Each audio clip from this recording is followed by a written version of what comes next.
আজ শুক্রবার, বন্যার বোনের কাবিন হবে, তাই বন্যাদের বাসায় সকাল থেকেই রান্নার আয়োজন চলছে।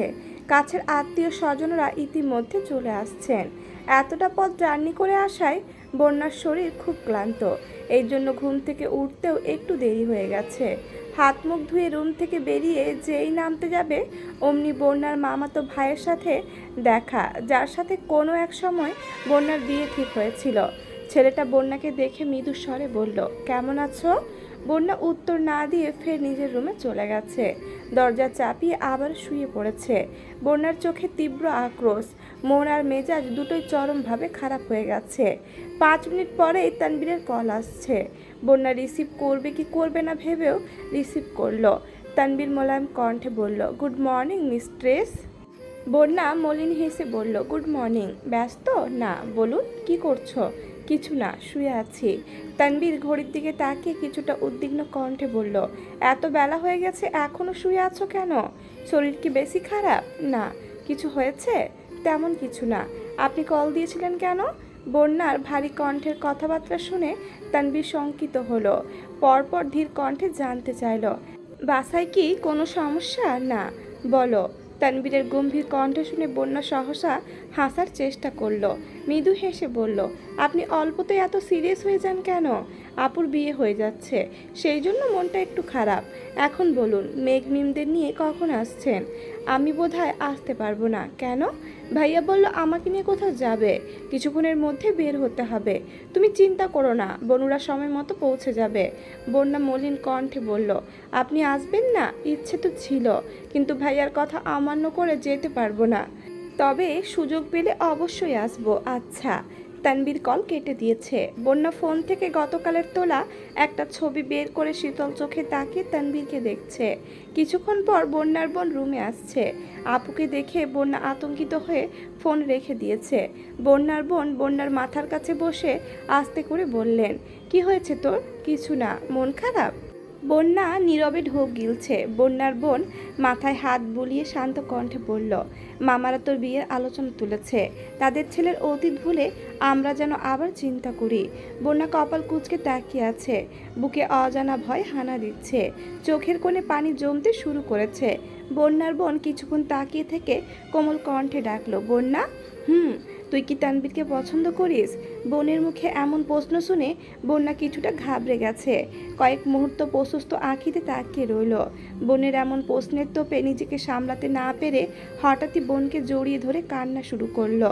বন্যার বোন মাথায় হাত বুলিয়ে দিতে দিতে উদ্বিগ্ন কণ্ঠে বলল, হ্যাঁ কি না বল। বন্যা তখনও অঝরে কেঁদে যাচ্ছে। বন্যা কাঁদতে কাঁদতে বলল, আমি না চাইতেও ওনাকে ভালোবেসে ফেলেছি আপু। আমি ওনাকে ছাড়া অন্য কাউকে বিয়ে করতে পারবো না। বন্যার বোন দীর্ঘ নিঃশ্বাস ছেড়ে আস্তে করে বলল, আমি জানতাম। অবশ্য সেদিনের আচরণ দেখেই আমার সন্দেহ হয়েছিল। বন্যা ঘন ঘন নিঃশ্বাস ফেলছে। বন্যার বোন আবারও জিজ্ঞেস করলো, মেঘ জানে? মেঘ, মিম, আবির ভাইয়ারা সবাই জানে। তাহলে মুখ ফুলিয়ে শুয়ে আছিস কেন? নিচে চল। মামারা আশ্চর্য, ওনাদের জন্য আমাদের জীবন থেমে থাকবে নাকি? ওনাদের হীরার টুকরো ছেলের জন্য হীরা খুঁজতে থাকুক, আমরা রূপা রূপা নিয়ে সুখে থাকব। কি বলিস? বন্যা অনম্র হেসে বলল, ঠিক আছে। সকাল 10টার দিকে আরিফ আর আইরিন মেঘদের বাসায় আসছে। যদিও মাহমুদা খান এখনও খান বাড়িতে আছেন। সবার সঙ্গে টুকটাক কথা বলে আরিফ চুপি চুপি মিমের রুমের সামনে গেল। দরজায় টোকা দিয়ে ধীর কণ্ঠে শোধালো, আমি কি আসতে পারি? মিম চোখে কাজল দিচ্ছিল। কাজল দেওয়া থামিয়ে কিছুটা ঝুঁকে আরিফকে দেখে স্বাভাবিক কণ্ঠে বলল, তুমি? আসবো কি না বলো। আসো। আরিফ রুমে ঢুকে চারিদিকে নজর বুলিয়ে মিমের দিকে তাকালো। মিম নিঃশব্দে ভুরু নাচাতেই আরিফ মুচকি হাসলো। মিম ঠোঁট বেঁকিয়ে শক্ত কণ্ঠে বলল, আমার রুমে কেন আসছো? ঝগড়া করতে? তোমার কি আমাকে এত ঝগড়টে মনে হয়? হ্যাঁ, এখন বলো কেন আসছো? তোমাকে দেখতে। মিম দু হাতে নিজের দুগালে হাত রেখে ঘন ঘন পল্লব ছাপটে বলল, দেখেছো? আরিফ মুচকি হেসে বলল, তোমাকে খুব সুন্দর লাগছে। মিম সঙ্গে সঙ্গে হাত নামিয়ে সন্দেহের দৃষ্টিতে তাকিয়ে বলল, ওই তোমার মনে কি চলে? তোমার হাবভাব আমার একদম ভালো লাগছে না। আমি কিন্তু ভাইয়াকে বিচার দিব। কি বিচার দিবে? বলবো বলবো যে তুমি আমার সাথে অসভ্যতা করো। ভাইয়া যখন তোমার পা ভেঙে হকি খেলবে তখন বুঝবা। আরিফ জিভ দিয়ে ঠোঁট ভিজিয়ে তপ্ত স্বরে বলল, পা কবে ভাঙবে জানিও, তাহলে প্রস্তুতি নিতে সুবিধা হবে। ফাউল কথা বাদ দিয়ে যাও এখান থেকে, নয়তো সত্যি সত্যি বিচার দিব। আরিফ পকেট থেকে 2 দর্জন লাল রঙের কাচের চুড়ি বের করে বিছানার ওপর রেখে শান্ত গলায় বলল, খুব শখ করে তোমার জন্য চুড়িগুলো নিয়ে আসছি, তুমি পরলে খুশি হব। আরিফ দরজা পর্যন্ত গিয়ে আবারও থামল, আর চোখে মিমের দিকে তাকিয়ে ফের বলল, তোমাকে আজ অন্যরকম সুন্দর লাগছে, কারো নজর না লাগে যেন। মিম কপাল কুঁচকে তাকিয়ে আছে। আরিফ চলে গেছে। মিম ড্রেসিং টেবিলের আয়নার দিকে তাকালো। লজ্জার কুণ্ঠায় মিমের উজ্জ্বল ধৃষ্টতা আরও বেশি ঝলমল করে উঠল। আরিফকে নিয়ে কখনো সেভাবে কিছু ভাবেনি মিম। দুইজনের সম্পর্কটাও খুব বেশি মধুর নয়। এই বেলায় দুটো ভালো কথা বললেও ও বেলাতেই ঝগড়া লেগে যায়। তাই আরিফের এই হঠাৎ পরিবর্তন মিমের কাছে অস্বাভাবিক লাগছে। মিম দুজোড়া চুড়ি হাতে নিয়ে কিছুক্ষণ দেখে আবারও রেখে দিল। প্রায় 4টার দিকে আবির তানবীরকে নিয়ে বন্যাদের বাসার সামনে আসছে। বাইক থেকে নামতেই আবির চটজলদি পকেট থেকে টিস্যু বের করে তানবীরের মুখ মুছে দিতে লাগলো। আবিরের কাণ্ড দেখে তানবীর হতবিহ্বল। কাজের নাম করে সকাল থেকে 2 থেকে 3 ঘন্টা তানবীরকে সেলুনে বসিয়ে রেখেছে। 100 বার হেয়ার স্টাইল দেখে অনেক ভেবেচিন্তে একটা সিলেক্ট করে দিয়েছে। এমনকি তানবীরের পরনের পাঞ্জাবিটাও আবিরেরই দেওয়া। আবির তানবীরের চুল ঠিক করে দিতে দিতে মৃদু স্বরে বলল, ভদ্র ছেলের মতো থাকবি কেমন? তানবীর ভুরু কুঁচকে বলল, আমার মনে হচ্ছে আমাকে মেহমানের থেকেও বেশি নতুন জামাই লাগছে। আমি কি বিয়ে করতে যাচ্ছি নাকি? আবির হাসল, সহসা বলে উঠল, করলে ক্ষতি কি? তানবীর আর চোখে তাকাতেই আবির তাড়া দিল। তানবীরকে নিয়ে বাসার ভেতরে ঢুকলো। মেন গেটের ভেতরে এক পা রাখতেই তানবীর আশ্চর্য বনে গেল। আলী আহমেদ খান, মোজামেল খান, ইকবাল খান সহ মিম, মেঘ, আদি, আইরিন, আরিফ, আসিফ, রাকিব সবাই উপস্থিত। তারা ছাড়াও বন্যার বড় আপুর শ্বশুরবাড়ির মানুষজন, বন্যাতের আত্মীয় স্বজনে ড্রয়িং রুম পরিপূর্ণ। বন্যার আব্বু হেসে বললেন, নতুন জামাইয়ের আসতে এত দেরি কেন? তানবীর শুকনো মুখে ঢোক গিলে আবিরের দিকে তাকালো। আবির মুচকি হেসে বিড়বিড় করলো, সারপ্রাইজটা কেমন? I am shocked. মেঘ দ্রুত এগিয়ে এসে আহ্লাদি কণ্ঠে বলল, ভাইয়া আমাকে কেমন লাগছে? তানবীর মেঘকে আপাদ মস্তক দেখে আবারও আবিরের দিকে তাকালো। মেঘের বিয়ের সময় এত এত শাড়ি আর লেহেঙ্গা দেখেছিল যে মেঘের জন্য শাড়ি লেহেঙ্গা কেনার শেষে তানবীরকে টেনেও সব থেকে বের করা যাচ্ছিল না। একই ডিজাইনের 2টা লেহেঙ্গা তার খুব পছন্দ হয়েছিল। এক পর্যায়ে খুব জোরাজুরি করে 2টা লেহেঙ্গা নিয়েছিল।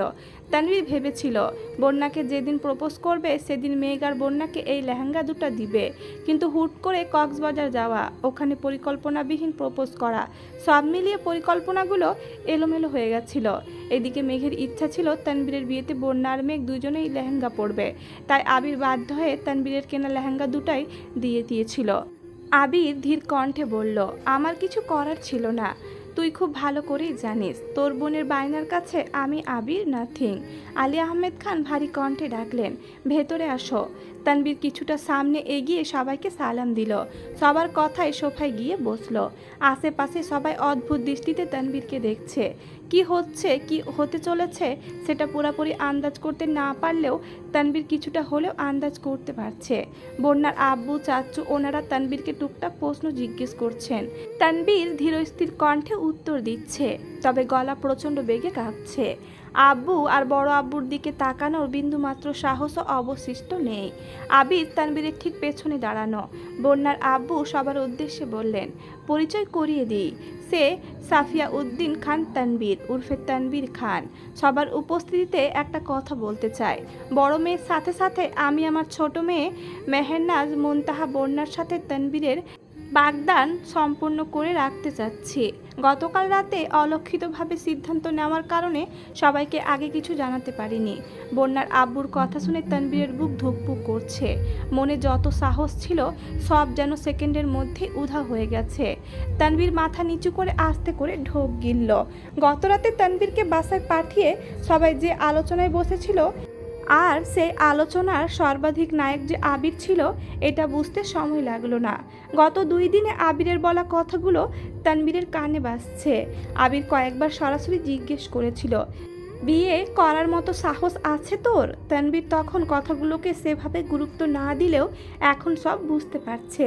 তানবীরের খুব ইচ্ছে করছে আবিরকে জড়িয়ে ধরতে, কিন্তু এত মানুষের ভিড়ে সেটাও করতে পারছে না। বন্যার মামাতো ভাই এক দৃষ্টিতে তানবীরের দিকে তাকিয়ে আছে। সুপ্ত ক্রোধ চোখে উপচে পড়ছে তার। বিষয়টা তানবীরের চোখে না পড়লেও আবিরের চোখে ঠিকই পড়েছে। আবির ছেলেটাকে দেখে মিটিমিটি হাসছে। ছেলেটার নজর আবিরের দিকে পড়তেই আবির সহসা দাঁত বের করে নিঃশব্দে হাসল। ছেলেটা সূক্ষ্ম নেত্রে তাকিয়ে কয়েক সেকেন্ডের মধ্যেই চোখ সরিয়ে নিল। 10 থেকে 15 মিনিটের আলাপচারিতা শেষে বন্যার বোনকে ডাকা হলো। দুই বোন একসঙ্গে নামছে। বন্যার বোনের পরনে বেনারসি শাড়ি, আর বন্যার পরনে তানবীরের কিনে রাখা সেই লেহেঙ্গা। ওদের সাথে মিম, আইরিন আর মেঘও নামছে। তানবীর ঘাড় ঘুরিয়ে তাকানোর সঙ্গে সঙ্গে হৃদয় জুড়ে হিমশীতল হাওয়া বয়ে গেল। বন্যা ভারী মেকআপ না নিলেও লেহেঙ্গার সাথে মানানসইভাবে সেজেছে। মিষ্টি কালারের লেহেঙ্গার সাথে ম্যাচিং চুড়ি, অল্প স্বল্প গহনাও পড়েছে। চোখে কাজল আর ঠোঁটে গাঢ় লিপস্টিক দিতেও কৃপণতা করেনি আজ। এই অকল্পনীয় অপরূপ সাজে বন্যাকে দেখা মাত্র নিজের অজান্তেই তানবীরের ঠোঁটে প্রশান্তির হাসি ফুটল। হৃদয়ে বইছে বসন্তের প্রেমময় হাওয়া। মনের ভেতর থেকে শুধু একটা কথাই বের হচ্ছে, she is my better half. তানবীরের নিষ্পলক চাহনি দেখে আবির অতর্কিতে তানবীরের কাঁধে হাত রেখে আস্তে আস্তে আঙুল নাড়ালো। তানবীর সঙ্গে সঙ্গে চোখ সরিয়ে স্বাভাবিক হয়ে বসেছে। একটা সোফায় বন্যারা দুই বোন পাশাপাশি বসা। তানবীর বন্যার পাশে বসেছে, আর বন্যার বোনের পাশে তার হবু হাজব্যান্ড মোজাম্মেল খান। চোখে ইশারা দিতেই আবির পকেট থেকে একটা আংটির বাক্স বের করে দিল। মেঘ এতক্ষণ দূরে থাকলেও এখন আবিরের পাশে এসে দাঁড়িয়েছে। আবির তাকাচ্ছে না দেখে মেঘ আবিরের হাতে চিমটি কাটল। আবির মেঘের দিকে তাকিয়ে ভুরু নাচাতেই মেঘ বিড়বিড় করে বলল, আমাকে কেমন লাগছে বললেন না তো? মেঘের কপালের উল্টে যাওয়ার টিকলিটা ঠিক করে দিয়ে আবির অন্তত ধীর কণ্ঠে বলল, তুমি তমসার বুকে অনুদার আলোক ছটা হলেও আবিরের হৃদয়ে নিরন্তর দীপ্তির মেলা। মেঘ হালকা ধমকের স্বরে বলল, এটা প্রশংসা ছিল নাকি অবজ্ঞা? আপাতত অবজ্ঞাই ভাবো, প্রশংসাটা না হয় রাতের জন্য তোলা থাকলো। আবির ঠোঁট কামড়ে হেসে আলগোছে চোখ টিপল। মেঘ মুখ ফুলিয়ে প্রশস্ত নেত্রে তাকিয়ে দু হাতে আবিরের হাত খামচে ধরেছে। এর মধ্যে তানবীর বন্যার বাগদান সম্পূর্ণ হয়ে গেছে। বন্যা বুক ফুলিয়ে শ্বাস টেনে পরপর দীর্ঘ নিঃশ্বাস ছেড়ে নিজের অনামিকা আঙুলের দিকে তাকালো। অন্তর্নিহিত অনুষঙ্গে বন্যার দুই চোখ চিকচিক করছে। তানবীরের সাথে বিয়ের কথা সকাল পর্যন্তও জানতো না বন্যা। বন্যার বোন হৃদের মুখ থেকে তানবীরের কথা শুনেই বন্যাকে সকালে জিজ্ঞেস করেছিল। তবে এর কিছুক্ষণ পর মেঘ মিমরা আসতেই বাড়ির পরিবেশ বদলে গিয়েছিল। পরিশেষে বন্যার আব্বু গতরাতের আলোচনার কথা বন্যাদের জানিয়েছে। এত সহজে সব কিছু ঠিকঠাক হয়ে যাবে এটা কল্পনাও করতে পারেনি বন্যা। আপাতত বাগদান সম্পূর্ণ হলেও তানবীরের জব হওয়ার পর অনুষ্ঠান করা হবে। তানবীর সবার দিকে একবার নজর বুলিয়ে আকস্মাৎ বন্যার কানের কাছে ফিসফিস করলো, তোমাকে চেয়েছিলাম আমি ভোরের স্বপ্নের মাঝে। আবৃত অনুভবের নিমিত্তে পেয়ে গেছি গোধূলি লগ্নের আগে। বন্যা আর চোখে তানবীরের দিকে তাকালো। তানবীরের নেশাক্ত দৃষ্টি, মায়াবী আদল, অকৃপণ হাসি দেখে বন্যার উষ্টযুগল কিছুটা প্রশস্ত হলো। বন্যা চোখ নামিয়ে মৃদু স্বরে বলল, সরি বলছো কেন? আমার ফোন মেঘের কাছে, তাই আপনাকে আগে জানাতে পারিনি। ভালো হয়েছে জানাওনি, আগে জেনে গেলে হয়তো এত সুন্দর অনুভূতিটা মিস করে যেতাম। বন্যা শীতল চোখে ফের তাকালো। তানবীরের সাথে চোখাচোখি হতেই নিজের চোখ নামিয়ে নিয়েছে। তানবীর কয়েক মুহূর্ত তাকিয়ে থেকে উষ্ণ স্বরে বলল, দৃষ্টিকে জানিয়ে দাও। তানবীর আজ থেকে শুধুই বন্যার। মনের সব ভয়, ভীতি, শঙ্কা ভুলে যেতে চাই নিরালায়। ছাদে খাবারের আয়োজন করা হয়েছে। বড়দের খাবার খাওয়ানোর জন্য নিয়ে গেছে। আত্মীয় স্বজনের ভিড় কমতেই তানবীর আকস্মাৎ উঠে গিয়ে আবিরকে জড়িয়ে ধরল। আকস্মিক ঘটনায় আবির কিছুটা অবাক হলো। কয়েক মুহূর্ত পর আবিরও জড়িয়ে ধরল। তানবীর অধীর কণ্ঠে বলল, ধন্যবাদ ভাইয়া, তোমাকে অসংখ্য ধন্যবাদ। আমি না চাইতেই তুমি আমার জীবনের সবচেয়ে দামি গিফটটা আমাকে দিয়ে দিলে। তোমার এই আনুকূল্য আমি কোনো দিনও ভুলবো না। ভালোবাসি ভাইয়া, খুব ভালোবাসি। আবির স্বাভাবিক কণ্ঠে বলল, তুই আমার জন্য যত ঝড়ঝাপটা সহ্য করেছিস তার কাছে এই উপহার কিছুই না। তবে হ্যাঁ, 2 বছর আগে তোর বউকে আমাদের বাড়িতে নিচ্ছি না। আমার বউয়ের বউ ফিল শেষ হলে তবেই তোর বউকে ঘরে তুলবো, ঠিক আছে? তুমি যা বলবে তাই হবে। তানবীরের হাস্যোজ্জ্বল চেহারা আর আবেগী কণ্ঠস্বর শুনে মেঘ অভিমানী কণ্ঠে বলল, এখন সব ভালোবাসা ভাইয়ের জন্য। আমি যে এত বছর বান্ধবীটাকে আগলে রেখেছি, প্রপোজ করেছি, বিয়ের জন্য এত চিল্লাচিল্লি করেছি, এগুলো কিছুই না। তানবীর আবিরকে ছেড়ে হাসি মুখে মেঘের দিকে তাকালো। আলতো হাতে মেঘকে বুকে জড়িয়ে আদুরে কণ্ঠে বলল, তুই তো আমার সব কিছু। তুই পৃথিবীতে আসছিলি বলেই আমি তানবীর পৃথিবীর শ্রেষ্ঠ একটা বোন পেয়েছি। তুই আসছিলি বলেই আমি আবির ভাইয়ার মতো ভাই পেয়েছি, আর বন্যার মতো একজন জীবন সঙ্গী পেয়েছি। আমার জীবনে তুই সবচেয়ে দামি। সারা জীবন ভালোবাসি বললেও তোর প্রতি আমার ভালোবাসার অন্ত ঘটবে না। তবুও বলছি বনু, আমি তোকে সীমাহীন ভালোবাসি। মেঘ আহ্লাদিক কণ্ঠে বলল, আমার চোখে তুমি পৃথিবীর সেরা ভাই। তুমি আমার জীবনে না থাকলে আমি বোধহয় ভালোবাসার সঠিক অর্থই বুঝতাম না। আমিও তোমাকে সীমাহীন ভালোবাসি ভাইয়া। রাকিব শক্ত কণ্ঠে বলল, ভাই, ভালোবাসা সব তোদেরই। আমরা ভাই বানের জলে ভেসে আসছি, নাকি বলো আসিফ? জি ভাই, আমারও তাই মনে হয়। তানবীর মেঘকে ছেড়ে সবার উদ্দেশ্যে বলল, আমি তোমাদের সবাইকে ভালোবাসি। আরিফ ঠাট্টা স্বরে বলল, সবার মধ্যে কি ভাবিও আছে নাকি ভাই? তুমি সরাসরি বলতে পারছো না বলে আমাদের নাম নিচ্ছ, তাই না? তানবীর ঠোঁট বেঁকিয়ে ভেঙচি কাটার চেষ্টা করলো। পরপর নিরেট কণ্ঠে বলে উঠল, কেন? আমি কি ভয় পাই নাকি? বন্যার দিকে তাকিয়ে মোলায়েম কণ্ঠে বলল, আই লাভ ইউ বন্যা। সবাই একসঙ্গে হেসে উঠল। বন্যা লজ্জায় চোখ নামিয়ে নিয়েছে। সবার মধ্যে থেকে আইরিন বলে উঠল, মানি না মানবো না, সবার বেলায় ভালোবাসি, আর ভাবির বেলা আই লাভ ইউ। তানবীর ভুরু কুচকে ভারী কণ্ঠে বলল, দাঁড়া, তোর বিয়েটাও খুব তাড়াতাড়ি ঠিক করছি। না। মেঘ বন্যাকে টেনে এনে তানবীরের পাশে দাঁড় করিয়ে তানবীরের হাতের ওপর বন্যার হাত রাখলো।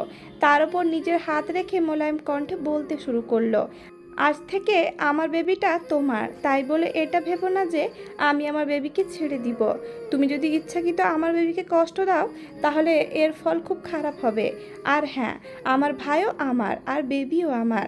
তাই তোমাদের দুইজনের ওপর আমার অধিকার সবচেয়ে বেশি, বুঝছো? বন্যা আর তানবীর একসঙ্গে বলল, জি আপু, বুঝেছি। আবির মেঘের হাতের ওপর নিজের হাত রেখে নিরেট কণ্ঠে বলল, আর আমার বইয়ের ওপর আমার অধিকার সবচেয়ে বেশি, বুঝছো? মেঘ আর চোখে তাকিয়ে নিঃশব্দে হাসল। তানবীর বন্যা ফের বলল, জি ভাই, বুঝেছি। রাকিব হুট করে বলে বসল, মেঘের জন্মের পর থেকে মেঘের ওপর তো তোর অধিকারই সবচেয়ে বেশি। মেঘের সাথে কেউ কথা বলা তো দূর, মেঘের দিকে কেউ তাকালেই তো তোর মেজাজ 626 হয়ে যেত। জয়ের কথা মনে হলে এখন আমার কলিজা কেঁপে ওঠে। রাগের বশবর্তী হয়ে মেঘকে 2-1টা থাপ্পড় দিয়ে ফেলছিলি বলে মেঘ তোর ওপর রাগ করেছিল, আর তুই সেই রাগ মিটিয়েছিলি জয়ের ওপরে। 11 বছরের ছেলেটার মাথায় তখন 7টা সেলাই লাগছিল। জয়কে মেরে নিজের রাগ কমাতে পারলেও মেঘের রাগ কমাতে পারলি না। মেঘের রাগ ভাঙানোর চেষ্টায় নিজেকে ভেঙে চুরে নতুন করে তৈরি করলি। তুই বাহির থেকে বদলে গেলি, কিন্তু মেঘের প্রতি আবেগ আর নিজের রাগকে নিয়ন্ত্রণ করতে পারলি না। যেই শুনলি সেই জয় আবারও মেঘের সাথে যোগাযোগ করার চেষ্টা করছে, তুই সব প্ল্যান বাদ দিয়ে দেশে আসলি কেন? জয়কে মারতে। মারলি তো মারলি, একেবারে 2 মাসের জন্য হাসপাতালে পাঠালি। বাকিদের কথা নাই বা বললাম, এই তুই আবার অধিকার নিয়ে কথা বলিস? মেঘের দায়িত্ব নিতে চাইলে বা মেঘের যত্ন নিতে চাইলে আগে তাদের আধমরা করে ফেলতি, আর এখন তো প্রকাশ্যে তোর বউ। কেউ কিছু বলা তো দূর, তাকালেই তুই মাটিতে কুপে দিবি। আবির গম্ভীর কণ্ঠে বলে উঠল, আমার বউ শুধু আমার। কেউ খারাপ নজরে তাকানোর দুঃসাহস দেখালে আমি আবির তার জীবনকে দুঃস্বপ্ন বানিয়ে ছাড়ব। মেঘ নির্বাক চোখে রাকিবের দিকে তাকিয়ে আছে। মিম দূরে দাঁড়িয়ে সবার কাণ্ড কারখানা দেখছে। হঠাৎ আরিফের নজর পড়তেই মিমের কাছে এগিয়ে গেল। মিমের হাতের লাল চুড়িগুলো দেখে মুচকি হেসে বলল, আমার দেওয়া চুড়িগুলো পরার জন্য ধন্যবাদ। এত খুশি হওয়ার মতো কিছু হয়নি। জামার সাথে ম্যাচ হয়েছে তাই পরেছি। মিথ্যা বলো না মিম। আর যাই হোক, তোমার সাথে মিথ্যাটা যায় না। মিম চোখ তুলে তাকালো। আরিফের নিষ্পলক চাহনি দেখে আতঙ্ক আর কুণ্ঠায় চোখ সরিয়ে নিল। মিম বারবার বলেছিল এই চুড়িগুলো পরবে না, তবুও শেষ পর্যন্ত পড়েছে। কেন পড়েছে নিজেও বুঝতে পারছে না। মাগরিবের নামাজের পরপর তানভীরা সবার থেকে বিদায় নিয়ে বের হচ্ছে। বন্যার আব্বু, আবিরের আব্বু চাচুকে এগিয়ে দিতে বেরিয়েছেন। রিদ, আদি, মিম, আরিফরা আগে বেরিয়ে গেছে।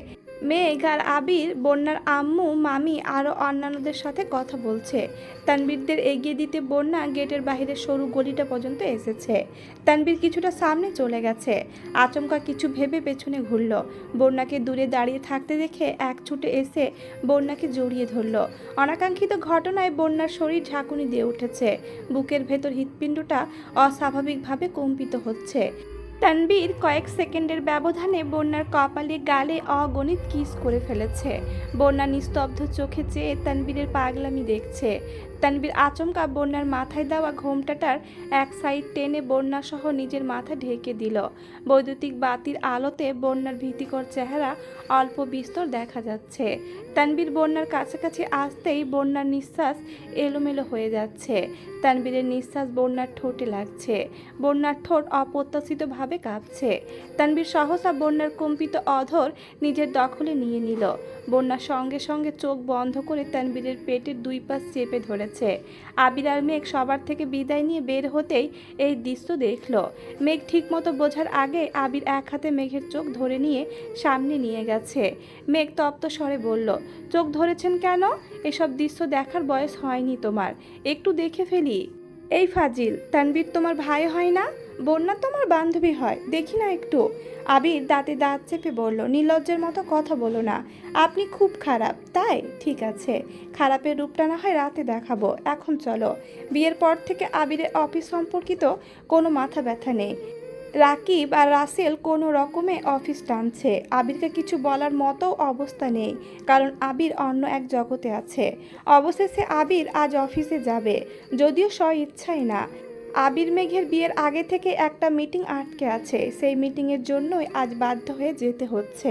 আবির ফ্রেশ হয়ে ওয়াশরুম থেকে বের হতেই দেখলো বিছানার ওপর আবিরের শার্ট, প্যান্ট, টাই সুন্দর করে গুছিয়ে রাখা আছে, অথচ মেঘ রুমে নেই। আবির ভুরু কুচকে রুম থেকে বেরিয়ে বেলকনিতে গেল। মালেহা খান, হালেমা খান, মিম আদির সাথে মেঘও গল্প করছে। মূলত তানবীরের বিয়ে নিয়ে আলোচনা চলছে। আবিরের বিয়ের বিষয়ে আগে থেকে কেউ না জানলেও তানবীরের বিষয় নিয়ে বাড়িতে আলোচনা আগেই হয়েছিল। তানবীর বাড়ি থেকে চলে যাবার পর পরিস্থিতি অস্বাভাবিক হয়ে গিয়েছিল। তখন মাহমুদা খান বন্যার কথা জানিয়েছিলেন। অনেক বছর যাবৎ বন্যাকে চিনে জানে, আচার আচরণও ভালো। সব মিলিয়ে কারোরই কোনো আপত্তি ছিল না। তানবীরের ওপর অল্প বিস্তর অভিমানের কারণে সবাই ইচ্ছে করে তানবীরকে আগে কিছু জানায়নি। আবির কিছুক্ষণ দাঁড়িয়ে থেকে আকস্মাৎ উচ্চ শব্দে ডাকলো, বউ। মেঘ সহসা চোখ তুলে তাকালো, কিন্তু উঠে গেল না। আবির শক্ত কণ্ঠে আবার ডাকলো, রুমে আসো। মালেহা খান শান্ত গলায় বললেন, ডাকছে যা। মেঘ দরজায় দাঁড়িয়ে ভুরু গুটিয়ে ধীর কণ্ঠে বলল, সব কিছু রেডি করে রেখে গেলাম, আবার ডাকছেন কেন? আমি অফিসে যাওয়ার আগ পর্যন্ত তুমি আমার চোখের সামনে থাকবে, এখন টাইটা পরিয়ে দাও। মেঘ তখনও দরজায় হেলান দিয়ে দাঁড়িয়ে আছে। আবির জিজ্ঞেস করলো, টাই বাঁধতে পারো না? মেঘ মৃদু হেসে বলল, এই দায়িত্বটা যে আমার নিতে হবে এটা খুব ভালো করেই জানতাম, তাই আগে ভাগেই শিখে ফেলছি। Good girl. আবির রেডি হয়ে অফিসের উদ্দেশ্যে রওনা দিয়েছে। মেঘ আবিরকে এগিয়ে দিয়ে আবারও রুমে ঢুকলো। বিয়ের ঝামেলা, কক্সবাজার, ভাইয়ের বিয়ে সব মিলিয়ে ব্যস্ততার আবিরের রুমটাকে এখনও আপন করে নিতেই পারেনি। মেঘের জামাকাপড় প্রায় সবই এখনও মেঘের রুমেই রয়ে গেছে। মেঘ সেগুলোই টুকটাক গোছাচ্ছে। সকাল থেকে তানবীরের কোনো খোঁজ নেই। আবির কিছু দূর যাওয়ার পর তানবীরের নাম্বারে কল দিল। তানবীর কল রিসিভ করতেই আবির জানতে চাইল, কোথায় আছিস? মুন্সিগঞ্জ। ওখানে কি করিস? বউ নিয়ে আসছি। বাহ, অসাধারণ। এটা অসাধারণ না ভাই, খুব সাধারণ। সাবধানে থাকিস। ঠিক আছে। মেঘ গুনগুন করে গান গাইতেছে আর আপন মনে ওয়ার্ড্রপে জামা রাখছে। জামার মাঝখান থেকে একটা ওড়না নিচে পড়ে গেছে।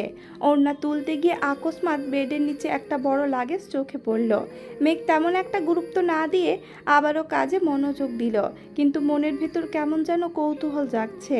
কিছুক্ষণ পর মেঘ বেডের নিচ থেকে লাগেজটা বের করলো। লাগেজের তালা দেখে চাবি খুঁজতে লাগলো। অবশেষে চাবির গোছা থেকে লাগেজের চাবি বের করে লাগেজটা খুললো। লাগেজ ভর্তি জিনিসপত্র দেখে নিজের অজান্তেই কপালে কয়েক স্তর ভাঁজ ফেলল। ওপর থেকে দুই একটা জিনিস সরাতেই আশ্চর্য নয়নে তাকালো। মেঘের ছোটবেলার জামা, ছোট ছোট কিছু খেলনা সহ আরও অনেক জিনিস। কয়েকটা জিনিস তুলতে একটা শাড়ি চোখে পড়ল। গাঢ় নীল রঙের অসম্ভব সুন্দর একটা শাড়ি, যার উপরে একটা চিরকুট লেখা। আমি জানি না তুই দেখতে কেমন হয়েছিস, তবে আমার কল্পনায় তুই পরীর চেয়েও সুন্দর হয়ে গেছিস। তুই ঠিক কতটা বড় হয়েছিস জানি না, শাড়ি পরলে তোকে কেমন লাগবে সেটাও জানি না, কিন্তু আমি ঠিকই কল্পনা করে নিয়েছি এই প্রথমবার নিজের টাকায় তোর জন্য শাড়ি কিনেছি। এই শাড়িতে তোকে খুব দেখতে ইচ্ছে করছে রে। নিচে আজ থেকে আরও 5 বছর আগের একটা তারিখ লেখা। মেঘ চিরকুটটা সরিয়ে জামার ওপর দিয়েই কোনো রকমে শাড়িটা পরল। গাঢ় নীল রঙের শাড়িতে ড্রেসিং টেবিলের আয়নায় সত্যি সত্যি একটা পরী দেখতে পেল। বাস্তবিক অর্থে পরী না হলেও আবিরের কল্পনার পরীর মতোই লাগছে। শাড়িটা অনেক বছর আগের হওয়ায় নতুনের মতো আর নেই, তবুও মেঘের কাছে এটাই যেন আকাশ সম আবেগ, কারণ এতে আবিরের আবেগ ভালোবাসা জড়িয়ে আছে। মেঘ ধীরে ধীরে বাকি জিনিসগুলো দেখতে লাগলো। লাগেজে বেশ কিছু শাড়ি আছে, যার প্রতিটাতেই তারিখ সহ আবিরের লেখা চিরকুট লাগানো আছে। বিদেশে থাকাকালীন 7 বছরে মেঘের কথা ভেবে যা যা কিনেছে প্রতিটা জিনিস খুব যত্নের সাথে প্যাকিং করে রেখেছে। এক পাশে সব দেখে শেষ করার আগেই মেঘের নজর আটকায় অন্য পাশের হাজারো রঙিন কাগজের দিকে। মেঘ কয়েকটা রঙিন কাগজ হাতে নিল। প্রথম কাগজের ওপরে এক কর্নারে পৃষ্ঠা নাম্বার লেখা। প্রথম পৃষ্ঠাতে অগোছালো অক্ষরে লেখা, যদি এমন হতো ঘুম ভাঙতেই তোর আমার দূরত্বের কথা মন থেকে মুছে যেত, আমি আমার মেঘকে আবার আমার করে পেতাম, তবে কতই না ভালো হতো। অন্ততপক্ষে নির্ঘুম রাত কাটিয়ে তোকে না পাওয়ার আক্ষেপ বুকে চেপে একরাশ হাহাকার নিয়ে দেশ ছাড়তে হতো না। মিস ইউ কলিজা। 2 নাম্বার পৃষ্ঠাতে লেখা, এই শহরে সব আছে কিন্তু তোর গায়ের গন্ধ নেই। আবির যে তার মেঘকে ছাড়া একদমই ভালো নেই। 3, 4, 5 প্রতিটা পৃষ্ঠা উল্টাচ্ছে। এতপর 23 নাম্বার একটা পৃষ্ঠাতে আবার নজর স্থির হলো। পৃষ্ঠাতে লেখা, তুই এত নিষ্ঠুর কিভাবে হতে পারলি? আমাকে দূরে ঠেলে সত্যি কি ভালো আছিস? কিন্তু আমি কেন পারছি না? 23 দিনেও কেন একবারের জন্য হাসতে পারছি না? চোখের সামনে শুধু তোর অভিমানী মুখটা ভেসে উঠছে মেঘ। মানুষ তো কত ভুল করে, কই এত বড় শাস্তি কি কেউ পায়? আমাকে কেন এত বড় শাস্তি দিলি? কয়েকটা পৃষ্ঠা পর আর একটাতে লেখা, এই দেশ আমার সব কেড়ে নিয়েছে মেঘ। আমার আমিটাকে হারিয়ে ফেলতেছি। আমার জীবন বিষণ্ণতায় ছেয়ে যাচ্ছে। চারিদিকে সবেতে বিরক্তি জন্মে গেছে। মেঘের 2 চোখ টলমল করছে। মেঘের হাতে থাকা সব কাগজ পড়ে গেছে। বাতাসে উড়ে পৃষ্ঠাগুলো চলে যাচ্ছে। মেঘ কাছের পৃষ্ঠাগুলো তুলে তাড়াতাড়ি করে লাগেজে রেখে লাগেজটা আটকালো। 2-1টা পৃষ্ঠা দূরে চলে যাচ্ছে। মেঘ পৃষ্ঠাগুলো উঠাতে উঠাতে রুমের মাঝ বরাবর চলে যাওয়ায় পৃষ্ঠাটা উল্টালো। ওটাতে লেখা, পৃথিবীতে আমার প্রাপ্য সব কিছুর বিনিময়ে হলেও যদি তোর অভিমান ভাঙানো যেত, আমি আবির সব ছেড়ে আজই দেশে চলে আসতাম। বিশ্বাস কর, আমি আজই চলে আসতাম। আমি যদি একবারের জন্য বুঝতে পারতাম তোর গায়ে হাত তুলে তুই এতটা অভিমান করবি, তাহলে কোনো দিন তোর গায়ে হাত তোলার দুঃসাহস দেখাতাম না। তোর অভিমান আমাকে ভেতর থেকে ধ্বংস করে ফেলতেছে। এসব সহ্য করতে না পেরে যদি কখনো মারা যায়, তবে জেনে রাখিস আমি আবির অমৃত তোকে ভালোবেসেছি, আর তোর অভিমানের জন্যই মরেছি। মেঘের 2 চোখ বেয়ে অনর্গল পানি পড়ছে। পৃষ্ঠা উল্টিয়ে যেই উঠতে যাবে তখন নজর পড়ে সামনের দেওয়ালের দিকে। আগে রুমে অনেক জিনিসপত্র থাকায় এই দেওয়ালের প্রতি নজরই পড়েনি। এখন রুম সম্পূর্ণ পরিষ্কার হওয়ায় দেওয়ালের কালো পর্দার ওপর মেঘের নজর আটকে গেছে। মেঘ মনে মনে ভীত হচ্ছে ঠিকই, কিন্তু কিছুটা কৌতূহলও কাজ করছে। জোরে নিঃশ্বাস টেনে এগিয়ে গেল পর্দার কাছে। এক সাইড থেকে পর্দা টেনে দেওয়াল উন্মুক্ত করে দিল। দেওয়ালে কিছু একটা ছবি আঁকা। কাছাকাছি থাকায় মেঘ ঠিকমতো বুঝতে পারছে না, তাই পেছাতে লাগলো। কিছুটা পেছাতেই থমকে দাঁড়ালো।